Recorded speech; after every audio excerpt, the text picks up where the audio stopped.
मी प्रिया. सत्यमेव जयते AI news channel मध्ये आपलं स्वागत आहे.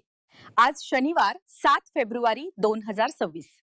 मुख्यमंत्री माझी लाडकी बहीण योजना KYC दुरुस्तीसाठी 31 मार्च पर्यंत मोठी संधी. कर्जात सुधारणा करण्यासाठी 31 मार्च 2026 पर्यंत मुदत वाढवून देण्यात आली आहे.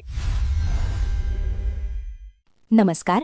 कोल्हापूरकरांसाठी आणि राज्यातील लाडकी बहीण योजनेच्या महिला लाभार्थ्यांसाठी एक महत्त्वाची बातमी. मुख्यमंत्री माझी लाडकी बहीण योजनेअंतर्गत ज्या पात्र महिलांनी 31 डिसेंबरपर्यंत आपली KYC प्रक्रिया पूर्ण केली आहे, मात्र माहिती भरताना काही चुका झाल्या आहेत, त्यांच्यासाठी शासनाने मोठा निर्णय घेतला आहे. अशा लाभार्थी महिलांना अर्जात सुधारणा करण्यासाठी आता 31 मार्चपर्यंत अंतिम मुदत देण्यात आली आहे.